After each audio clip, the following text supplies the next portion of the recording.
Relationship advice for men. Next.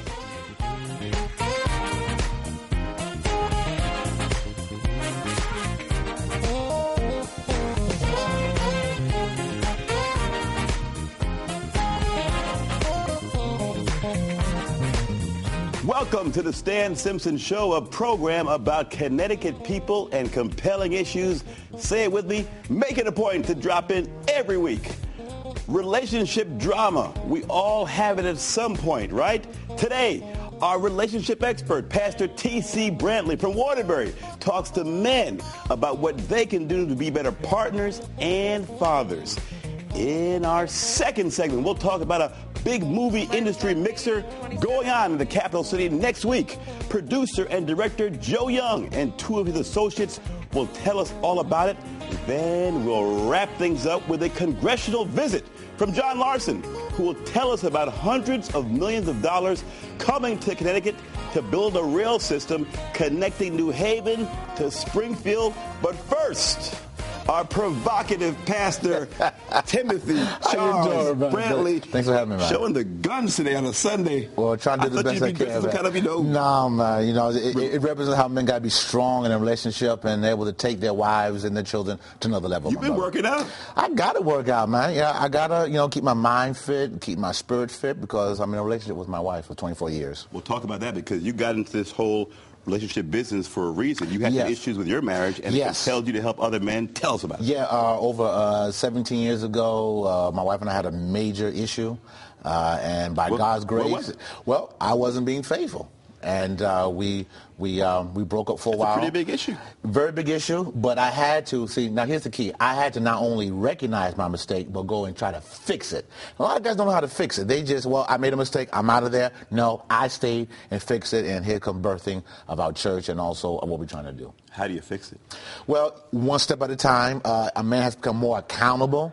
A man has to take another level. A wife has to be more forgiving when he makes those changes, and then you take it from there. A lot of couch time for you for a little while. Oh, man, couch time, a lot of crying time. But here's the issue. I saw me first. A lot of guys, when they get into trouble, they see their wives, they see that. No.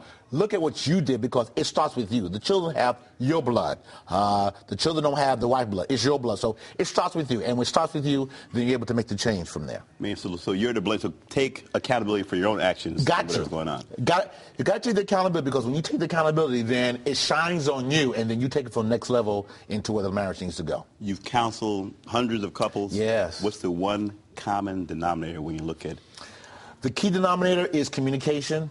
It's learning how to speak. I teach couples, get a dictionary per se, because a lot of times couples say a word and they take it from one extreme to another extreme. Let's make sure we're on the same page.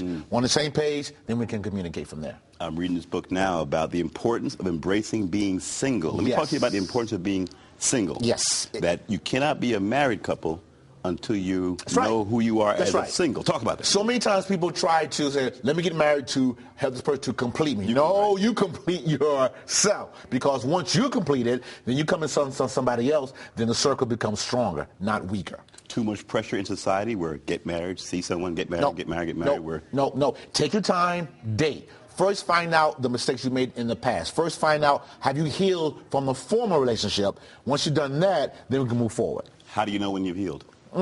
When you can see that person and the tears don't come up, you can see that person and forgive them, see that person and move on. Not say, well, she did this, he did that. No. Focus on you and then move forward. All right, so talk about back to being a good single. Yes, sir. When do you know you're a good single? Forget about being broken. When do you know that you're now a good single to even engage a conversation with marriage? When you're used to being by yourself. When you can be alone, when you can have a book, when you can just chill by yourself and don't need to call anybody, you ready. Some people don't like being alone. You know that, right? I know, but some people, the worst thing in the world they like to be is alone by themselves. I understand, but that long term really helps you to focus on you. Because a lot of times you're in the crowd, you're in a relationship, and you don't really see what's going on in your life. That alone time, that desert time, that wilderness time helps you see you for who you are. And when you're alone, you mentioned what things can you do when you are alone? For folks to say, you know what, I don't like being alone. I need to be out with somebody. What kind of things can you do alone? Well, first find out why you have this desperation that that you can't be alone. First, find out why you have to have this connection. Usually there's an abandonment issues from your childhood, rejection issues. First, deal with that. Then once you find that place, work on things that you need to work on. I mean, let me work on me. A lot of times in relationships, I got to fix him.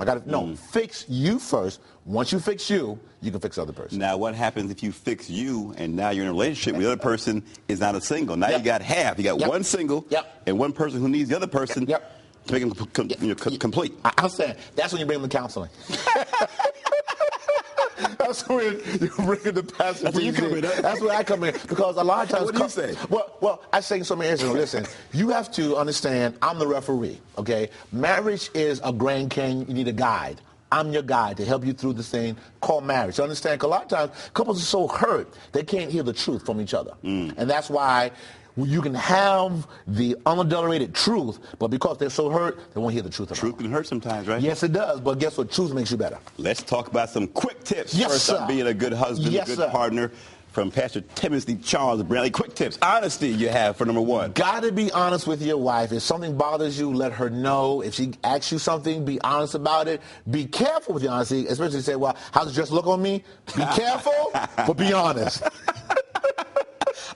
Well, honestly, it's a two-way street, right? Yes, it is. But again, you want to keep that continuance of being honest, because once you start lying, falsehood, it may turn over into other things as well. So keep the honest road and keep it going, sir. Is there ever a case when you can't be brutally honest when you ask that question from a partner? Here's what I tell a couple of times. If you can't be honest, say, listen, baby, right now, it's hard for me to say something to you.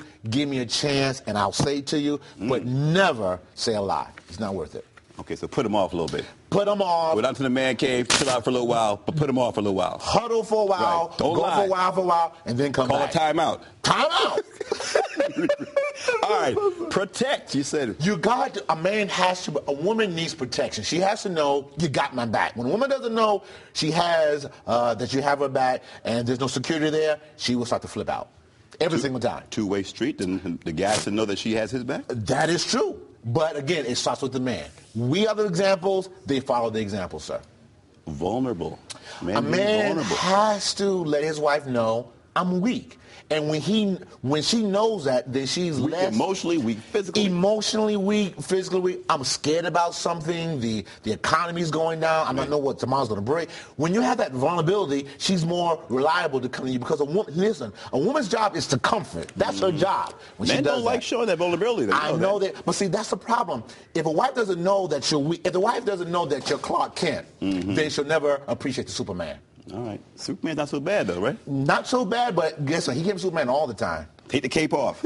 Real quick. 30 seconds. Cover. You have covered. What's C-O-V-E-R? Real quick. Got to cover your wife. Got to make sure that, listen, something's happening, I'm there for you all the time. All right. Now, tips on being a good dad. Yes, sir. Two-way street, right? Yes, you sir. have the father issue, being a good dad. Walking through that. Testify. Let your child know what I came out of, so they'll know I'm not by myself. So, what can you even tell them the adversity you went through? Tell them the example that you're going through in life. Yes, sir. Character, be a man of your word. If you say you're going to do it, do it. Don't lie about it. It's easier. That's a big deal, right? To be able to set the character by showing it, not by telling the kid you're going to have character. A child these days don't want to hear it. They want to see it. Guide, G-U-I-D-E. It's not a dictatorship. It's a relationship. Father and child. That's right. You're guiding a child to where they need to go. You can't just take daddy privileges and say, do it my way because I'm the dad. No, you cannot provoke your child to do something they don't want to do. All right, and finally, treat your wife right or spouse right. You cannot be a good father if you're not treating the wife right. It's not going to work. So. All right, 10 seconds. Big event coming up next week for you, next Saturday. Tell us about it. We have the BMI next. BMI stands for? Better Man Institute. Right. I teach men how to be better men. And then the following, the same week, Friday, Saturday, I'll be at the Comfort Inn in East Windsor. Make it last forever. It's a marriage seminar for 2 days. All right, rest.org, right? Rest.org. All right, Pastor Timothy Charles. No sweat either. No sweat either. I didn't sweat today. That's right. Showing off the guns on a Sunday morning. You've been working out, obviously. Good to see you back. Thank you. Hey, back again. When we come back, folks, we'll talk about a big networking event in Hartford. Movie professionals are coming in the capital city. What it means for you, what it means for Hartford. Don't even think about going away.